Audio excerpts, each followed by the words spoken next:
Catherine's voice trembled as she continued her story. Victoria was so kind at first. She said she understood how difficult my situation was, being stranded with no money and no family. She offered me work at her ranch, cooking, cleaning, helping with household tasks. She said Charles needed extra help, and she would pay me well. Sarah leaned forward, hanging on every word. What happened then? At first, everything seemed fine. The Ashford Ranch is beautiful, much larger than most in the area. Victoria was polite, and Charles seemed like a decent man, though he was very quiet. But after a few days, I started to notice strange things. What kind of strange things? Catherine wrapped her arms around herself, as if she were cold. There were other women there. 3 of them, all living in the bunkhouse that was supposed to be for ranch hands. When I asked Victoria about them, she said they were also employees, women who had found themselves in difficult circumstances and needed work. Other mail-order brides. I think so, though Victoria never said that directly. But they all had the same look, desperate, afraid, trapped. And they never seemed to leave the ranch. In all the time I was there, I never saw any of them go to town or have any contact with the outside world. Sarah felt a growing sense of dread. How long were you there? 6 weeks. And in that time, I learned that we weren't employees at all. We were prisoners. The word hung in the air between them. Sarah could hardly believe what she was hearing. Prisoners? What do you mean? Victoria controlled everything. When we ate, when we worked, where we could go. She said it was for our own protection, that we were safe on the ranch, and the outside world was dangerous for women without families or money. But if any of us tried to leave, she would threaten us. Threaten you how? She said she had connections with the law, that if we left the ranch, she would have us arrested for vagrancy or prostitution. She said no one would believe our word against hers, that we were just desperate women trying to cause trouble for a respectable family. Sarah's mind was racing.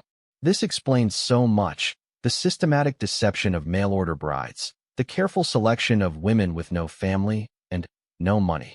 Victoria wasn't just playing cruel tricks. She was running some kind of trafficking operation. Catherine, what was she making you do? What kind of work? Catherine was quiet for a long moment. When she spoke again, her voice was barely a whisper. Domestic work, mostly. Cooking, cleaning, laundry. But there were also visitors. Men who would come to the ranch and pay Victoria money. She would make us serve them dinner, entertain them, make them feel welcome. Entertain them how? Nothing improper, if that's what you're thinking. But we had to dress nicely, smile, be charming. Victoria would introduce us as her cousins visiting from back east or friends of the family. The men never knew we were being held against our will. Sarah was starting to understand. She was using you to help her husband's business, making the ranch seem more prosperous and welcoming than it really was. I think so. Charles deals in cattle, but I got the impression he was involved in other things too. There were always men coming and going, talking business in hushed voices. And sometimes they would bring wagons full of goods that didn't look like legitimate merchandise.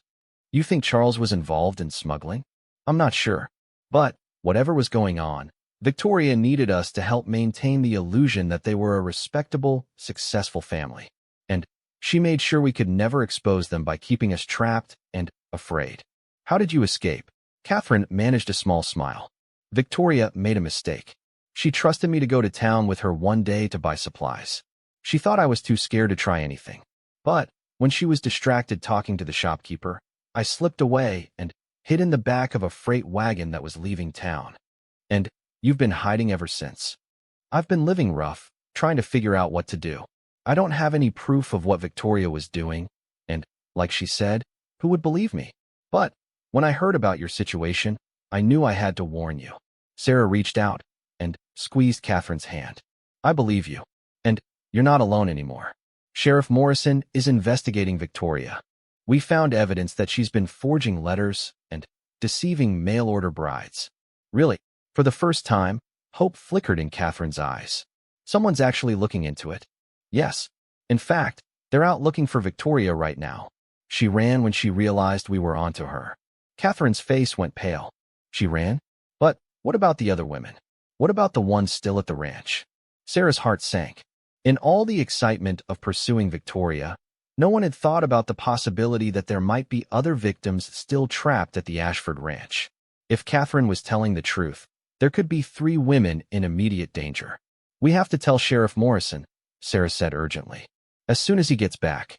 "What if he doesn't believe me? What if Victoria's already moved them?" Sarah stood up, her mind made up. "Then, we'll have to do something ourselves. Catherine, do you know the way back to the Ashford Ranch?" Catherine nodded slowly. "Yes, but, Sarah, we can't go there. It's too dangerous. If Victoria comes back, she's being pursued by a posse. She won't be going back to the ranch tonight. This might be our only chance to help those women." They made their way carefully back to the boarding house, where Sarah quickly changed into her riding clothes. She left a note for Martha explaining where she had gone and why, then slipped out to the stable behind the building. Martha kept 2 horses there, the mare Sarah had borrowed earlier and an older gelding used for pulling the wagon. Catherine was nervous about the plan, but she agreed that they couldn't wait for the sheriff to return. If Victoria does escape, she might come back for the other women, or she might just abandon them. Either way, they're in danger.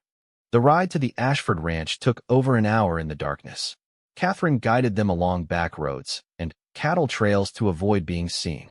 The moon was bright enough to light their way, but it also made Sarah worry that they would be visible to anyone watching. The Ashford Ranch was much larger than Thomas Mitchell's modest spread. The main house was a 2-story structure with elaborate gingerbread trim and a wraparound porch. There were numerous outbuildings, barns, stables, bunkhouses, and what looked like a small office building. Everything spoke of wealth and success. But, as they approached, Sarah noticed that the place seemed almost deserted. No lights showed in any of the windows, and there were no sounds of livestock or human activity. "Something's wrong," Catherine whispered. "There should be ranch hands around, even at night." Charles always kept several men working here.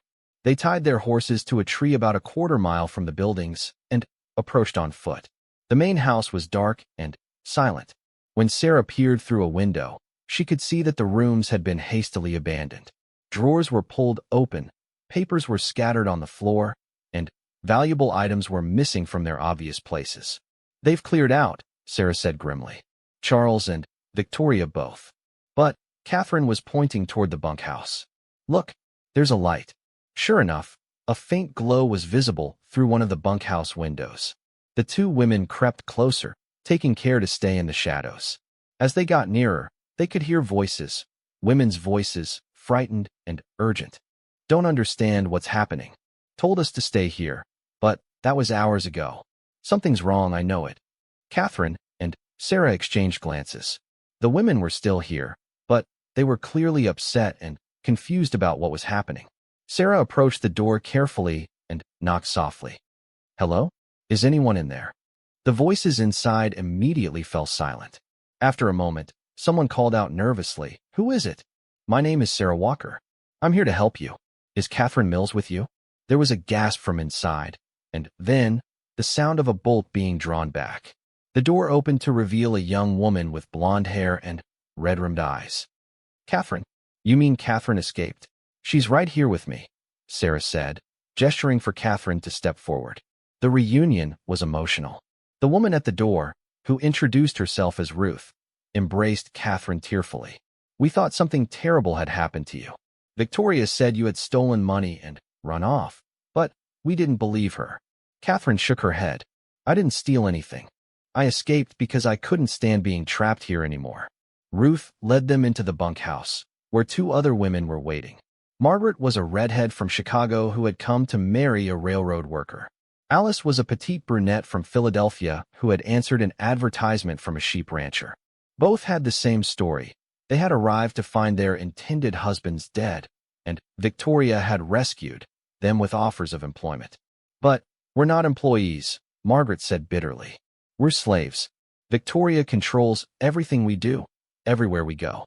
We can't leave the ranch, can't write letters to family, can't even talk to the hired hands without her permission." Alice, who seemed younger than the others, was crying. "I just want to go home. I want to see my sister again. But Victoria says if I try to leave, she'll have me arrested." Sarah felt a surge of anger toward Victoria Ashford. These women had come west hoping for new lives, and Instead, they had fallen into a trap that was destroying their spirits and their futures. You don't have to be afraid anymore, Sarah told them. Sheriff Morrison is investigating Victoria for fraud. She's been forging letters and deceiving mail-order brides across the territory. And now we have witnesses to what she's been doing. But where is Victoria now? Ruth asked. And Charles? They left hours ago in a hurry, told us to stay here and wait for instructions.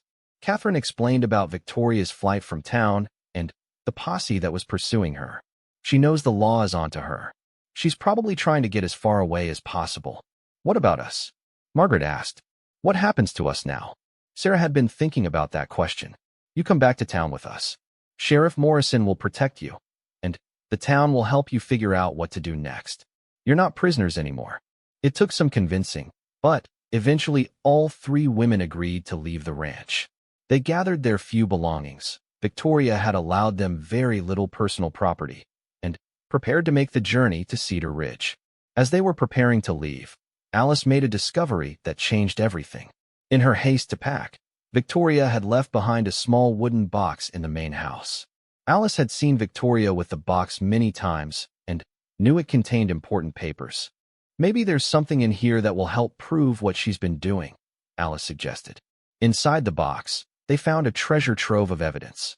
There were forged letters in the handwriting of at least a dozen different men, all of them supposedly seeking mail-order brides. There were receipts for money transfers, showing that Victoria had been systematic about sending travel funds to women across the country.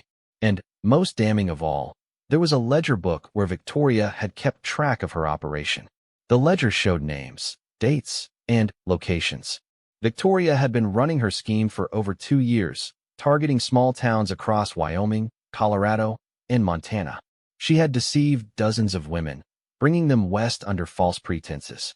But the ledger also showed payments, large sums of money being transferred to accounts in Denver and San Francisco. She was selling information, Sarah realized as she studied the entries.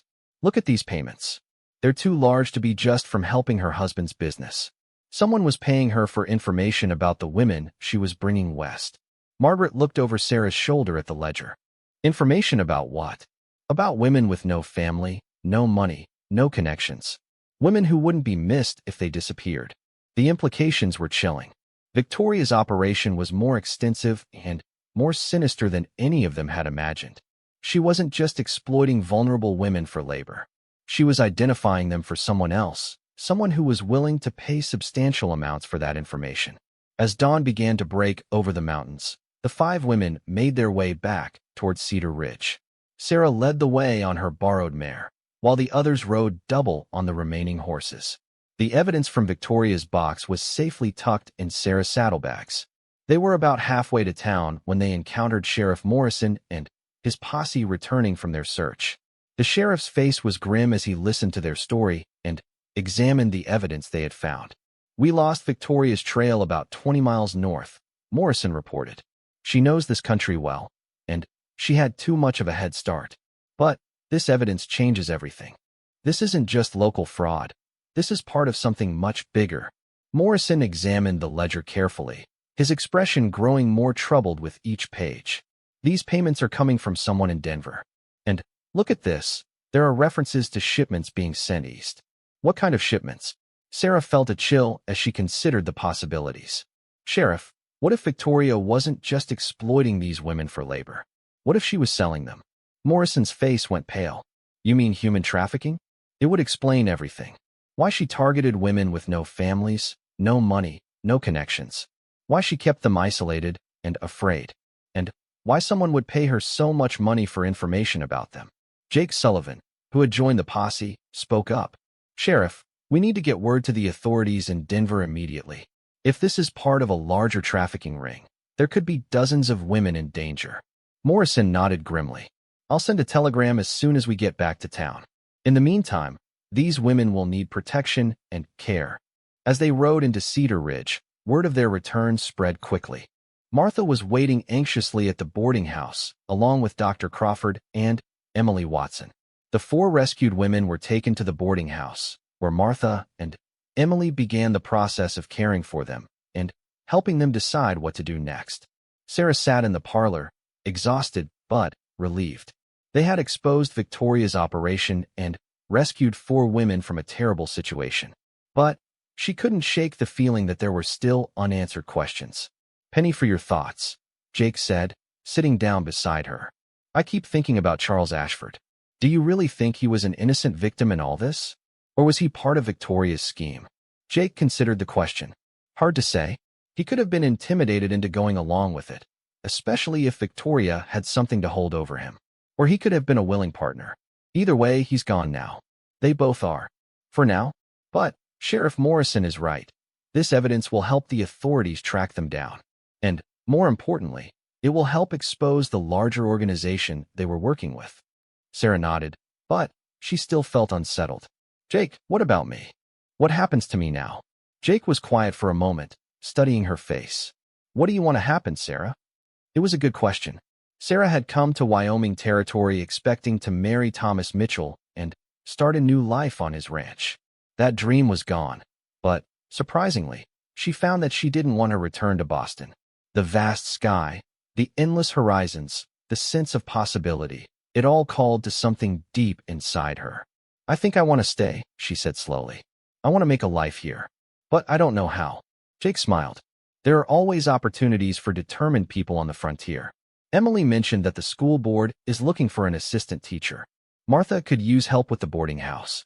Or, he hesitated, as if unsure whether to continue. "Or what? Or you could consider that Thomas Mitchell's ranch is still sitting empty.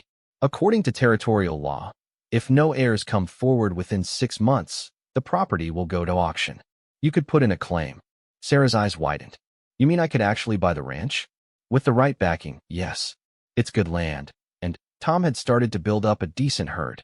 It would take work, and you'd need help, but it's possible." Sarah felt a flutter of excitement. The idea of owning her own land, building her own life on her own terms, was intoxicating. Would you help me? If I decided to try?" Jake's smile widened. "Sarah, I'd be honored to help you. In fact, I've been hoping you'd ask."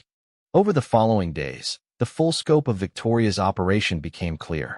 Sheriff Morrison's telegraph to Denver authorities resulted in raids on several locations, leading to the arrest of a man named William Crane, who had been buying information about vulnerable women for his own trafficking operation. Crane had been shipping women east to work in factories under conditions that amounted to slavery. Victoria and Charles Ashford were eventually captured trying to cross into Canada. Both faced serious federal charges for their roles in the trafficking scheme. Charles, it turned out, had been deeply in debt when he married Victoria, and she had used his financial desperation to force him into cooperation with her criminal activities. The 4 women Sarah had helped rescue all chose different paths forward. Ruth decided to return to her family in Ohio, using money donated by the townspeople of Cedar Ridge. Margaret found work as a seamstress and eventually married a local widower. Alice took a position as Emily Watson's assistant at the school and discovered she had a talent for teaching. Catherine Mills chose to stay at the boarding house and help Martha with the business. The experience of being trapped and helpless had left her wary of putting herself in anyone else's power, but she found purpose in helping other travelers who found themselves in difficult circumstances. As for Sarah, she did indeed put in a claim for Thomas Mitchell's ranch. With Jake's help and advice from other local ranchers, she learned to manage cattle, repair fences, and handle the 1,000 small challenges that came with frontier life. It wasn't the life she had imagined when she left Boston, but it was better than anything she could have dreamed. 6 months after arriving in Cedar Ridge as a deceived mail-order bride, Sarah stood on the porch of her own home, watching the sun set over the rolling hills of Wyoming territory. Jake's ranch was visible in the distance, and she knew he would be riding over soon for supper, as had become their custom. She thought about Thomas Mitchell, the man she had never met but who had unknowingly provided her with the opportunity for a new life. His letters, forged though they were, had brought her to this beautiful, challenging place where she had found not just a home, but a community of people who cared about each other. The mail-order bride scheme that was supposed to trap her had instead set her free. She was no longer Sarah Walker, the forgotten factory worker from Boston. She was Sarah Mitchell now, She had legally taken the surname in honor of the man whose life had been stolen, but whose legacy lived on in her ranch. As Jake's familiar figure appeared on the horizon, riding toward her through the golden light of evening, Sarah smiled and went inside to check on the dinner she was preparing. Tomorrow would bring new challenges, cattle to tend, fences to mend, crops to plant. But tonight, she was exactly where she belonged, with the people who had become her chosen family. The forgotten mail-order bride had stayed awake through the long night of deception and danger. And when the cowboy came riding through the dawn, she was ready to greet him not as a victim seeking rescue, but as a partner ready to build something beautiful together in the wild, wide-open country they both called home. In the distance, a coyote howled at the rising moon, and Sarah felt her heart answer with its own wild song of freedom and possibility. She had traveled 2,000 miles to find a life that didn't exist, only to discover that she could create an even better life than the one she had imagined. Sometimes the best dreams were the ones you never knew you were dreaming until they came true. The frontier had claimed another soul, but this time it was a willing surrender, a choice made with eyes wide open and a heart full of hope. Sarah Elizabeth Mitchell was home at last. Sarah handed the paper back to Sheriff Morrison and stepped closer to him, lowering her voice so the crowd wouldn't overhear. Those initials in the corner. VA. I met a woman this morning named Victoria Ashford. She seemed very interested in my situation. Morrison's eyes narrowed as he studied the paper again. Victoria Ashford? Charles Ashford's wife? That's a serious accusation, Miss Walker. What makes you think she's involved? I can't prove anything yet, but something about her felt wrong. She knew details about my situation that seemed odd for a casual conversation, and she made some comments about mail-order brides that felt calculated. Morrison folded the paper carefully and tucked it into his vest pocket. I'll look into it. In the meantime, don't mention this to anyone else. If you're right, we don't want to spook her before we can investigate properly. Sarah nodded and watched as the crowd dispersed. Her mind was spinning with possibilities, but none of them made sense yet. Why would a wealthy woman go to such elaborate lengths to deceive mail-order brides? What was she hoping to accomplish? That afternoon, Sarah decided to visit Emily Watson at the school. When the children were dismissed for the day, Emily invited her to stay for tea. The schoolhouse was simple but cheerful, with colorful drawings pinned to the walls and shelves full of well-worn books. I wanted to ask you about something, Sarah said as Emily poured tea from a blue ceramic pot. Do you know Victoria Ashford well? Emily's expression became guarded. Victoria? Not well, no. She's only lived here for about 2 years, since she married Charles. Why do you ask? I met her this morning, and something about her struck me as odd. She seemed very interested in my situation with Thomas Mitchell. Emily was quiet for a long moment, stirring honey into her tea. Sarah, I don't want to spread gossip, but since you asked, Victoria is not well liked in town. She puts on airs, acts like she's better than everyone else. And there have been some strange things since she arrived. What kind of strange things? Well, for one thing, Charles changed after he married her. He used to be friendly, involved in community events. Now he rarely comes to town, and when he does, he seems nervous and unhappy. Some people think she has too much influence over him. Sarah leaned forward with interest.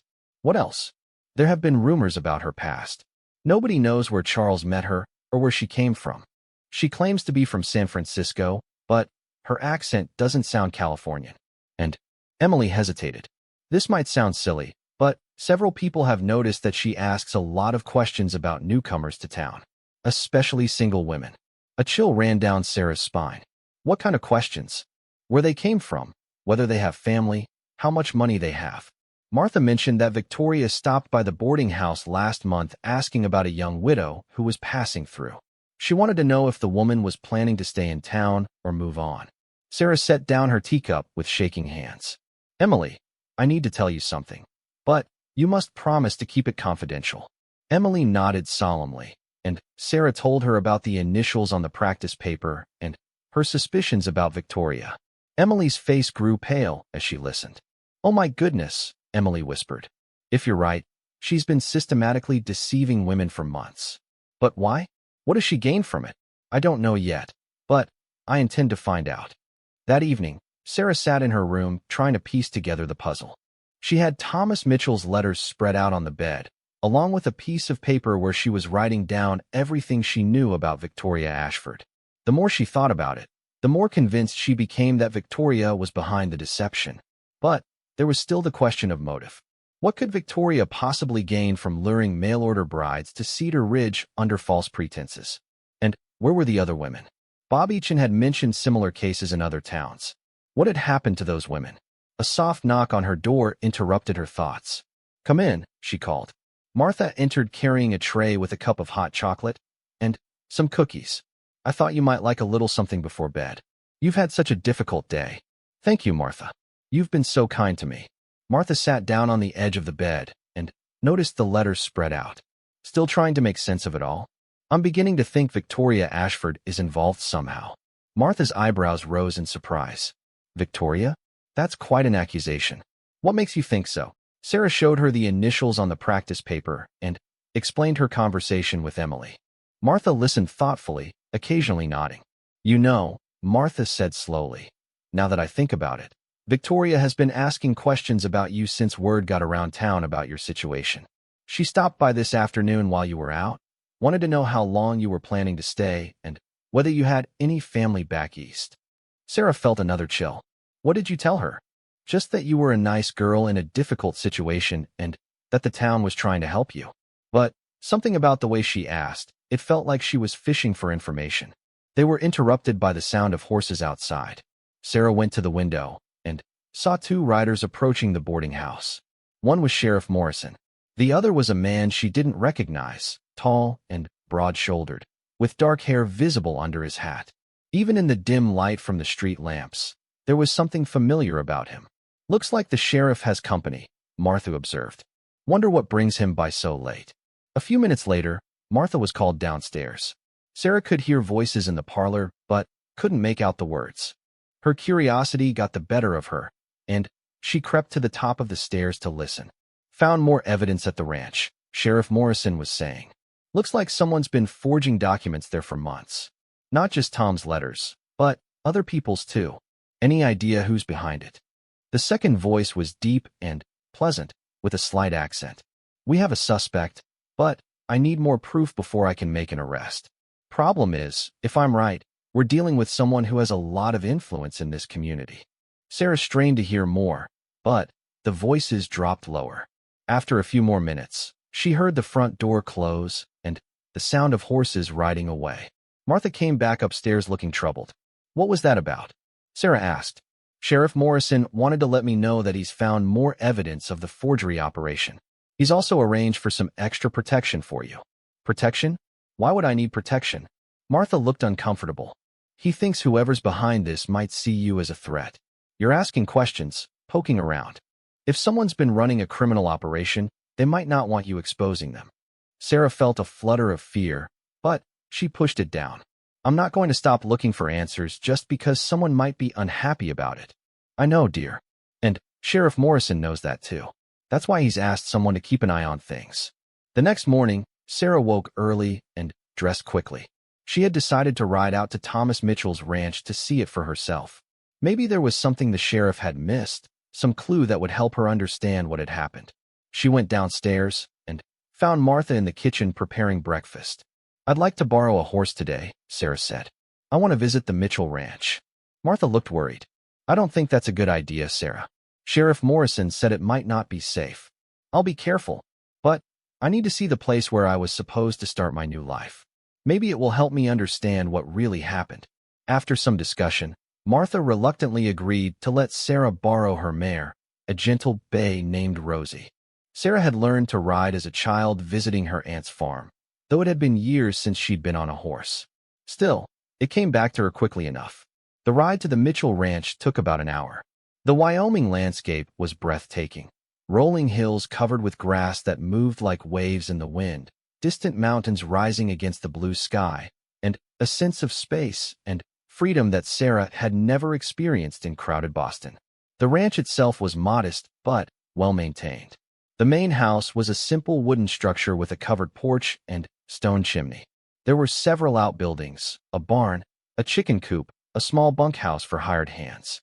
Everything looked sturdy and practical, built to last in the harsh frontier environment. Sarah tied Rosie to the hitching post and walked up to the house. The front door was unlocked, as Sheriff Morrison had said. She pushed it open and stepped inside. The interior was simple but comfortable.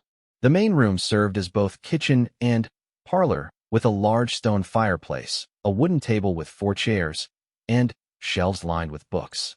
Sarah was surprised by the books: poetry, philosophy, novels by Charles Dickens, and George Eliot. Thomas Mitchell had clearly been an educated man. She wandered through the small house, trying to imagine what her life might have been like here. The bedroom was simple but clean, with a large bed covered by a colorful quilt and a window that looked out over the hills. The kitchen was well equipped with modern conveniences: a cast-iron stove, a pump for water, shelves stocked with dishes, and cookware. In the desk in the main room, Sarah found more evidence of the kind of man Thomas Mitchell had been. There were letters from a sister in Colorado, receipts for cattle purchases, and a journal where he recorded daily activities on the ranch.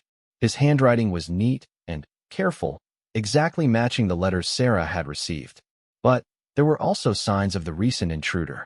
Ashes in the fireplace that were too fresh to be from 6 weeks ago. Food scraps in the kitchen.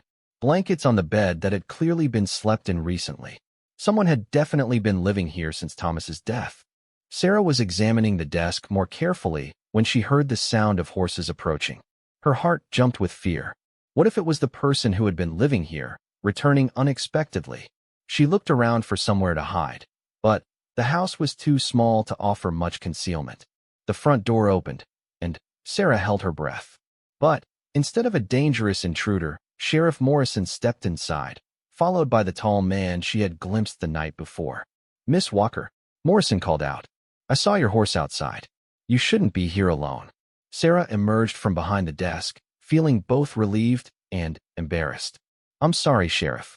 I just wanted to see the place for myself. I understand, but it's not safe.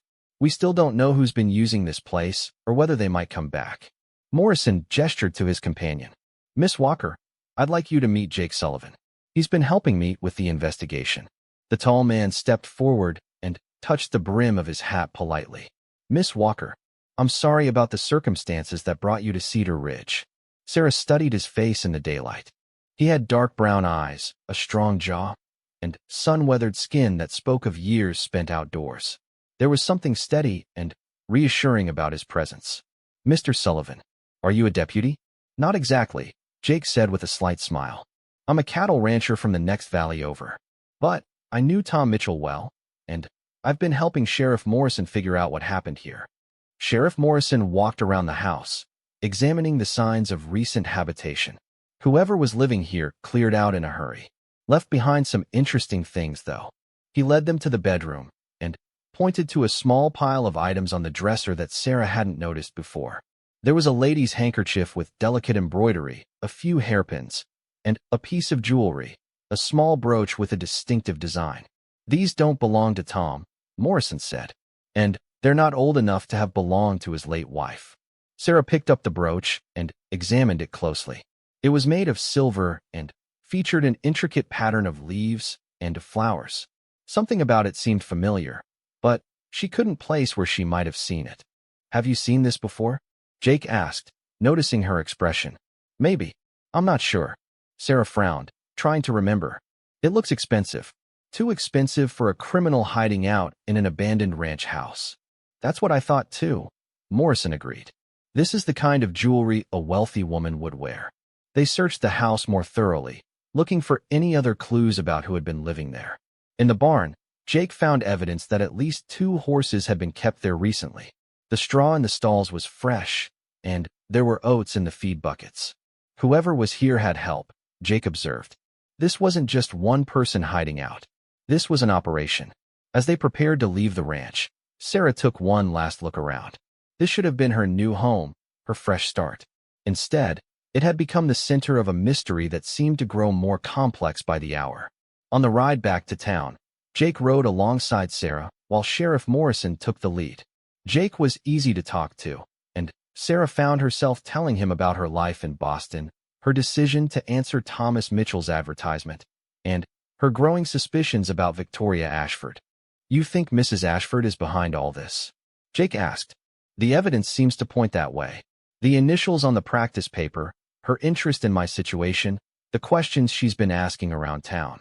But I still can't figure out why. Jake was quiet for a moment. Sarah, may I call you Sarah?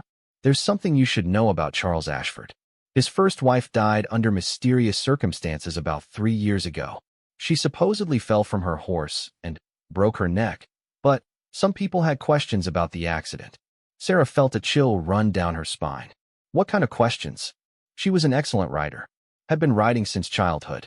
It seemed strange that she would fall from a gentle trail horse on familiar ground.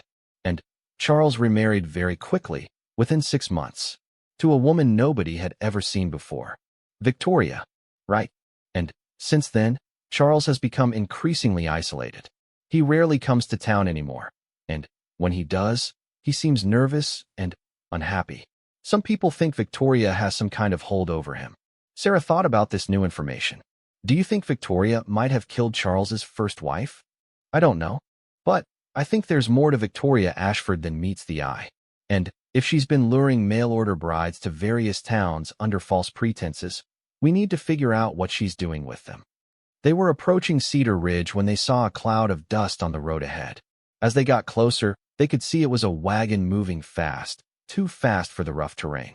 Sheriff Morrison spurred his horse forward to get a better look. The wagon was being driven by a woman with auburn hair streaming behind her. Even at a distance, Sarah could see it was Victoria Ashford.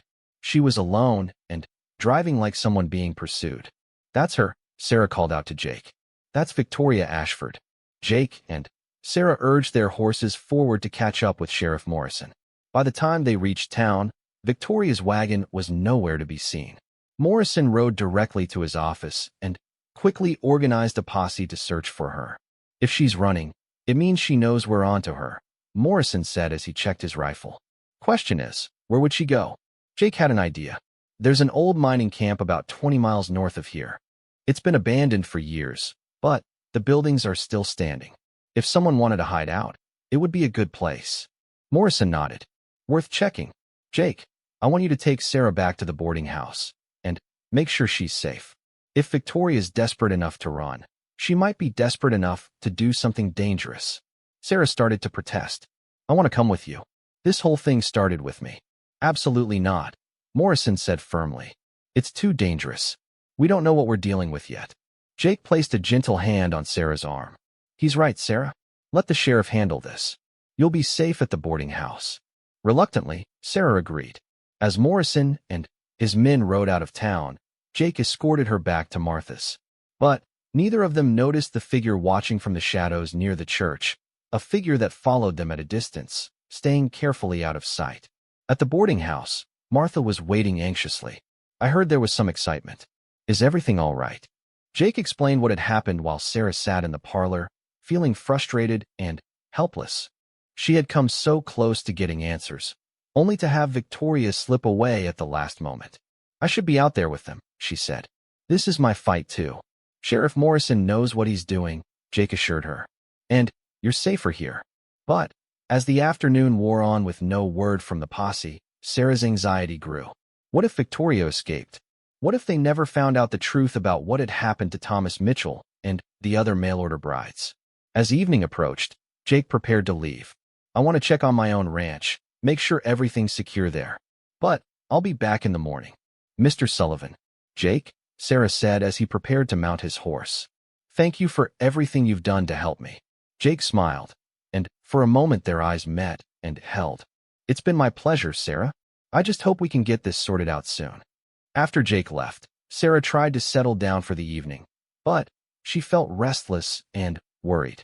She helped Martha with the supper dishes, tried to read a book from the parlor shelf, and attempted to write a letter to her friend back in Boston. But nothing could distract her from thinking about Victoria Ashford and what the sheriff's posse might find. Around 9 o'clock, as Sarah was getting ready for bed, she heard a soft tapping at her bedroom window. Her heart jumped with fear. The window was on the second floor. Who could possibly be tapping on it? She approached the window cautiously and peered out through the curtains. In the darkness below, she could just make out a figure standing near the building. The person was gesturing for her to open the window. Sarah's first instinct was to call for help, but something made her hesitate. The figure wasn't trying to break in or acting threatening. Instead, whoever it was seemed to be trying to get her attention without alerting the rest of the house. Against her better judgment, Sarah carefully opened the window and leaned out. "Who's there?" she whispered. "Please don't be afraid," came a voice from below. It was a woman's voice, young and frightened. "I need to talk to you. It's about Victoria Ashford." Sarah's pulse quickened. "Who are you?" "My name is Catherine. Catherine Mills. I was one of the mail-order brides." "Like you." Sarah stared down at the shadowy figure, her mind racing. "Another mail-order bride? Wait there," she whispered. "I'll come down." Sarah threw a shawl over her nightgown and crept downstairs as quietly as possible. The boarding house was quiet. Martha and the other guests had all gone to bed. Sarah slipped out the back door and found the young woman waiting in the shadow of the building. In the moonlight, Sarah could see that Catherine was probably about her own age, with brown hair and plain features. Her clothes were worn and dirty, as if she had been traveling rough for some time. "How did you know I was here?" Sarah whispered. "I've been watching the town for days, trying to figure out what to do. When I saw you arrive and heard people talking about another mail-order bride, I knew I had to warn you." "Warn me about what?" Catherine glanced around nervously. "Can we go somewhere private to talk? It's not safe to be out here in the open." Sarah thought quickly. The church would be unlocked. It always was in frontier towns. "Follow me." They made their way carefully through the dark streets to the small wooden church at the end of town. The door creaked slightly as Sarah opened it, but they slipped inside without being seen. The interior was dark except for a few beams of moonlight streaming through the windows. "Now," Sarah said, keeping her voice low, "tell me what's going on." Catherine sat down heavily in one of the wooden pews, as if telling her story required all her strength. "I came here 3 months ago to marry a man named David Peterson. I had letters from him, just like you had from Thomas Mitchell. But when I arrived, I found out David Peterson had died 2 months earlier." Sarah felt a chill of recognition. "The same thing that happened to me." "Exactly. But I didn't have anywhere to go, no money to get home. I was desperate. That's when Victoria Ashford found me." Sarah Elizabeth Walker pressed her face against the cold window of the stagecoach as it rumbled through the dusty town of Cedar Ridge, Wyoming Territory. The year was 1884, and the late afternoon sun cast long shadows across the wooden buildings that lined the main street. Her heart hammered against her ribs as she clutched the worn letter in her gloved hands. The letter that had changed her entire life. 3 months ago, she had been living in a cramped boarding house in Boston, working 16-hour days in a textile factory. Her fingers were permanently stained with dye, her back ached constantly, and her future looked as bleak as the gray Massachusetts winter. Then, Mrs. Henderson, the boarding house keeper, had shown her an advertisement in the newspaper. Mail-order brides wanted for respectable gentlemen in Wyoming Territory. Good character required. Steady income promised. At 22, Sarah had never been courted properly. Her plain brown hair and unremarkable features had never caught the attention of any Boston gentleman. She was too poor to attract a husband of substance and too educated to settle for a factory worker. When she saw the advertisement, something stirred inside her chest. Hope, perhaps, or maybe just desperation.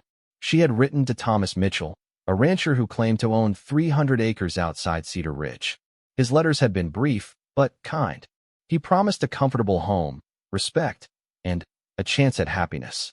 He had even sent money for the train fare and stagecoach journey.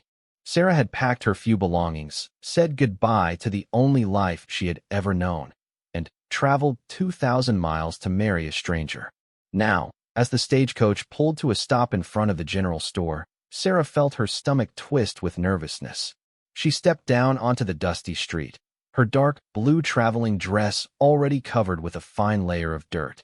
The driver handed down her small trunk and carpetbag, tipped his hat, and climbed back onto his seat. "This is as far as we go, miss," he called down. "The Mitchell Ranch is about 5 miles north. Someone should be along to fetch you." Sarah stood alone on the wooden sidewalk as the stagecoach rolled away. The sun was sinking lower in the sky, painting everything in shades of gold and orange. A few people walked past, glancing at her curiously. A woman in a faded calico dress nodded politely before hurrying into the mercantile. Two men in dusty work clothes paused their conversation to stare at her before continuing on their way. Minutes passed. Then an hour. The sun dropped below the horizon, and the first stars began to appear in the darkening sky. Sarah's confidence began to crumble. She sat down on her trunk, trying to appear calm while panic started to build in her chest. What if Thomas had changed his mind? What if he had forgotten she was arriving today? The general store closed. The saloon across the street grew louder as more cowboys finished their work for the day. Sarah remained on the sidewalk, her hands folded in her lap, trying to look like she belonged somewhere. A cold wind picked up, making her shiver in her traveling dress. "You waiting for someone, miss?" Sarah looked up to see an elderly man with a white beard and kind eyes. He wore a clean apron over his clothes and had the look of a shopkeeper. "Yes, sir. I'm supposed to meet Thomas Mitchell. He owns a ranch north of town." The man's expression changed slightly. He glanced around, then sat down on a wooden crate beside her. "Miss, I'm Walt Brennan. I own the general store here. I know most folks in these parts, and I know Tom Mitchell." Something in his voice made Sarah's heart sink. Is something wrong? Walt removed his hat and ran his fingers through his thinning hair. "Well, miss, Tom Mitchell died about 6 weeks ago. Kicked by a horse. Broke his neck." The words hit Sarah like a physical blow. She felt the blood drain from her face. "Died? But, I received a letter from him just 3 weeks ago. He said he was looking forward to meeting me." Walt's face grew troubled. "That's mighty strange, miss. Tom was buried 6 weeks past. The whole town attended the service. His ranch has been sitting empty since then." Sarah stared at him, her mind racing. "Then, who wrote to me? Who sent me the money for the journey?" "I don't rightly know, miss. But someone's been playing a cruel trick on you, or there's been some terrible mistake." Sarah felt tears burning her eyes, but she blinked them back. She had come too far and risked too much to break down now. "What am I supposed to do? I have no money to get home. I used everything I had just to get here." Walt stood up and placed a gentle hand on her shoulder. "Now don't you worry. We'll figure something out. Cedar Ridge folks look after each other, and that includes travelers in trouble. You can't stay out here all night. My wife Martha runs a boarding house just down the street. She'll put you up while we sort this mess out." Sarah felt a wave of gratitude toward this kind stranger. "I can't pay much. We'll worry about that later. Come on, let's get you settled." Walt picked up her trunk while Sarah carried her carpet bag. They walked down the quiet street to a 2-story white house with a painted sign that read, "Brennan's Boarding House. Clean rooms, good meals." A woman with graying hair and a warm smile opened the door before they reached the porch. "Walt, what have you got there?" "Martha, this is—" "I'm sorry, miss, I didn't catch your name." "Sarah Walker." "Sarah Elizabeth Walker." Sarah here came all the way from Boston to marry Tom Mitchell, but she didn't know about his passing. "She needs a place to stay while we figure out what happened." Martha's eyes filled with sympathy. "Oh, you poor dear. Come in, come in. You must be exhausted and hungry. Walt, take her things up to the blue room. Sarah, you come with me to the kitchen. I've got stew on the stove." The boarding house was simple but clean. The kitchen was warm and welcoming, with checkered curtains at the windows and the smell of fresh bread in the air. Martha bustled around, fixing a plate of beef stew and buttered biscuits. She poured a cup of coffee and set it all in front of Sarah. "Now you eat up and tell me what happened." Between bites of the best meal she had eaten in months, Sarah told her story. She showed Martha the letters from Thomas Mitchell, including the most recent one that had been postmarked just 3 weeks earlier. Martha examined them carefully, her brow furrowed with concern. "These are definitely Tom's words," she said finally. "I'd recognize his handwriting anywhere. He used to write orders for supplies from our store. But Walt's right, Tom died 6 weeks ago. I was at his funeral myself." "Then, how is this possible?" "I don't know, dear. But I intend to find out. Walt knows everyone in the county. If someone's been using Tom's name to trick young women, we'll get to the bottom of it." After supper, Martha showed Sarah to a small but comfortable room on the second floor. It had a narrow bed with a colorful quilt, a washstand with a pitcher and basin, and a single window that looked out over the main street. Sarah changed into her nightgown and sat on the edge of the bed, trying to make sense of her situation. She was stranded in a frontier town, far from everything familiar.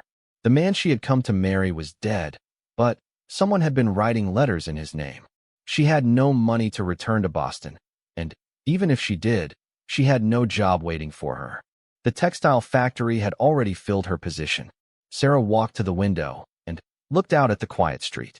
A few lights still glowed in windows, and she could hear piano music drifting from the saloon. Somewhere out there was the abandoned ranch where she was supposed to start her new life.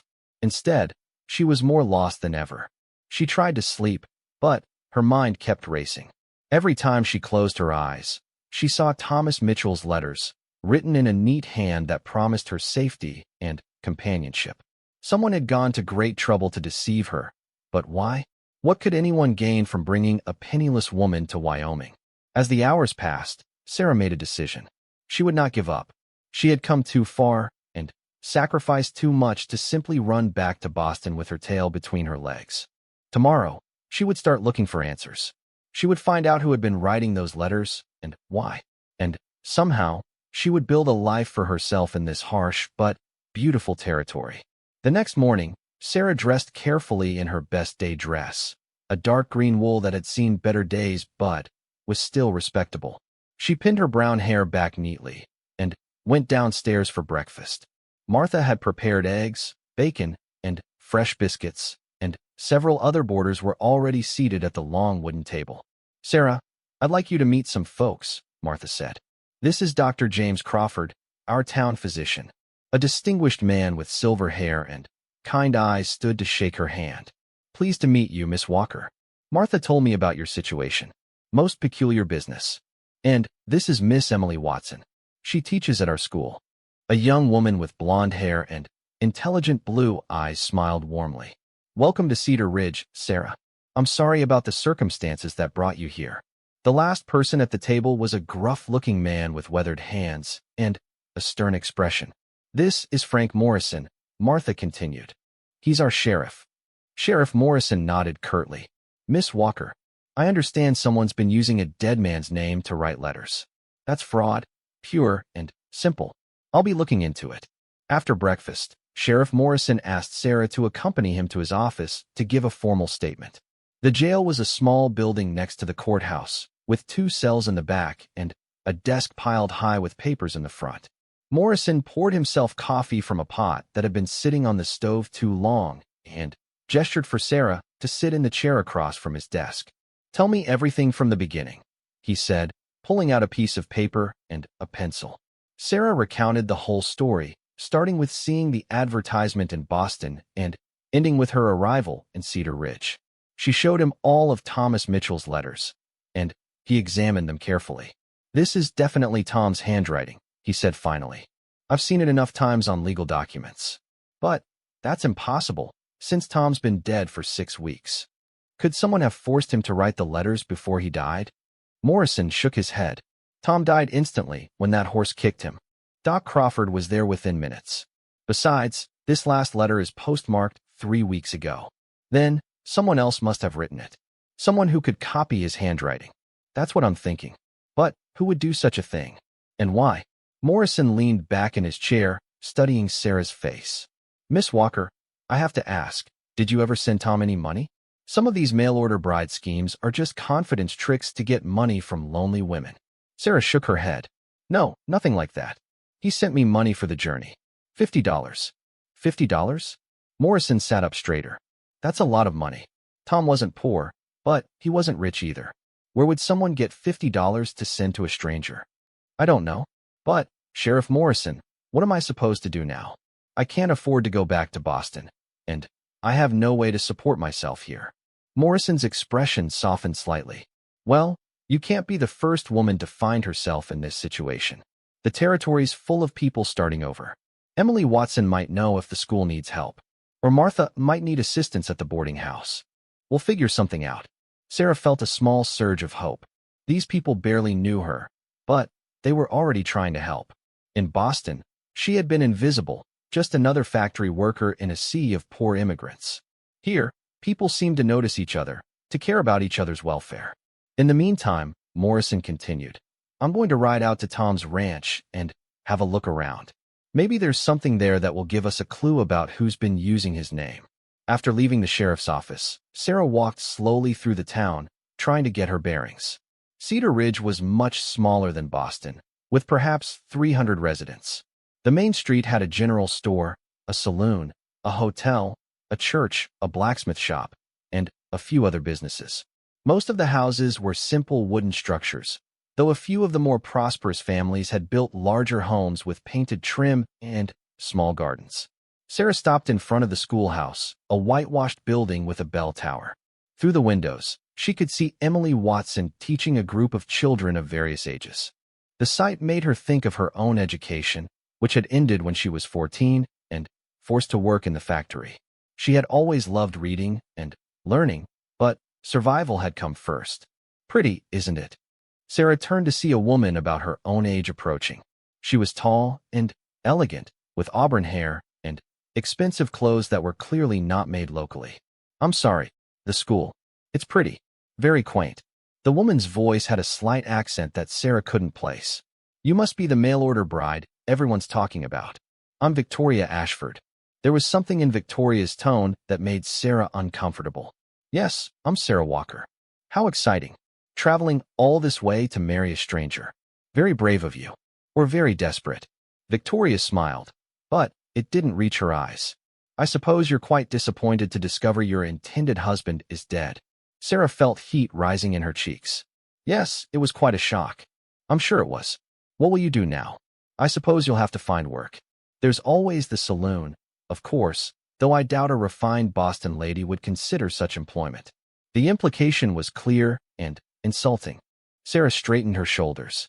I'm sure I'll find appropriate work, Miss Ashford. If you'll excuse me. Oh, it's Mrs. Ashford, actually. My husband owns the biggest ranch in the county. Perhaps you've heard of him? Charles Ashford. Sarah had not heard of him, but she nodded politely. Well, Mrs. Ashford, it was interesting to meet you. As Sarah walked away, she could feel Victoria's eyes boring into her back. There had been something almost calculating in the woman's expression, as if she were evaluating a potential threat. But what threat could Sarah possibly pose? She was a penniless stranger with nowhere to go. Sarah spent the rest of the morning exploring the town and introducing herself to various shopkeepers and business owners. Everyone was polite, and several offered suggestions for employment, but nothing concrete materialized. The general store already had enough help. The hotel was run by the owner's family, and the restaurant was too small to need additional staff. As she walked back toward the boarding house for lunch, Sarah noticed a man working behind the church. He was tall and lean, with dark hair and strong shoulders. He appeared to be repairing a section of fence, and he worked with the efficient movements of someone accustomed to physical labor. Something about him caught her attention, though she couldn't say what. At lunch, Martha introduced Sarah to two more boarders, an elderly man named Professor Sterling who claimed to be writing a book about the West, and a young traveling salesman named Bobby Chun who sold everything from patent medicines to kitchen goods. So, Sarah, Professor Sterling said over his bowl of vegetable soup, what brings a cultured young woman like yourself to our little frontier settlement?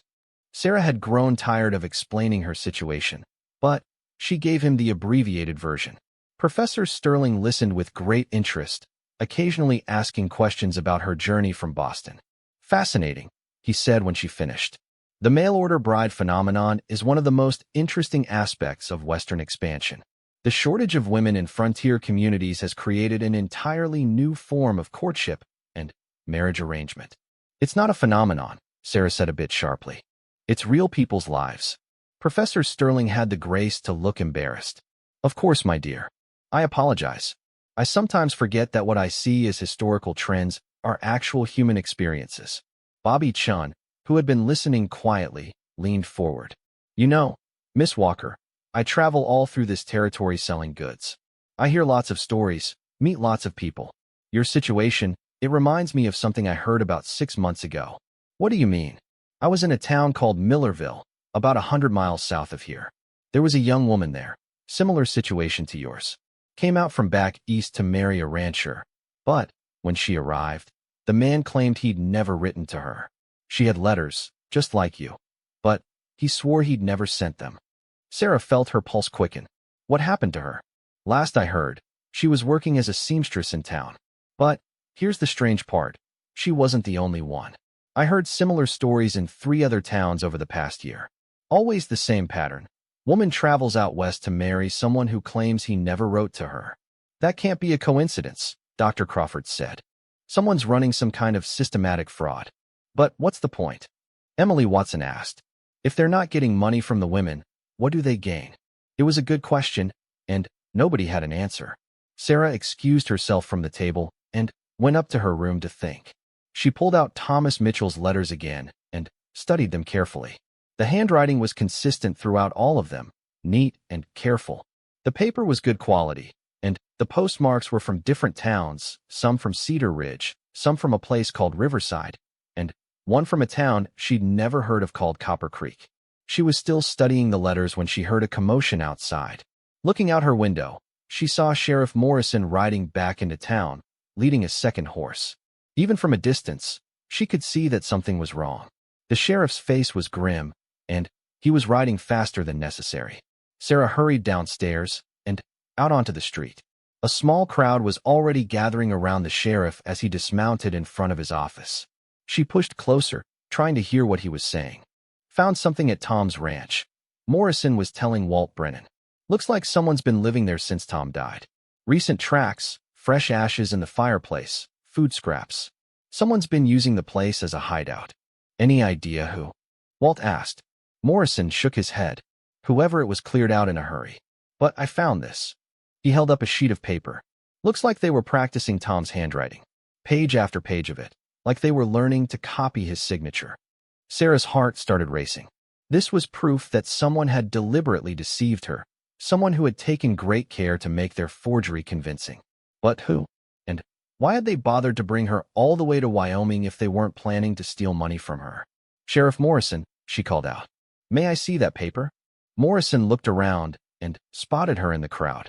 He nodded and handed her the sheet. Sarah examined it carefully. It was covered with attempts to reproduce Thomas Mitchell's handwriting. His name written over and over, phrases from his letters repeated dozens of times. Whoever had done this was methodical and patient. But there was something else. In the corner of the page, almost like a doodle, someone had written VA in small, delicate script. The initials were completely different from the practiced copying of Mitchell's handwriting. More feminine, more educated. VA Victoria Ashford. Sarah stared at the initials, her mind racing. Could the elegant, condescending woman she had met that morning be behind this elaborate deception? But why would the wife of a wealthy rancher go to such lengths to trick mail-order brides? What could she possibly gain? Sheriff, Sarah said quietly, I think I might know who's responsible for this.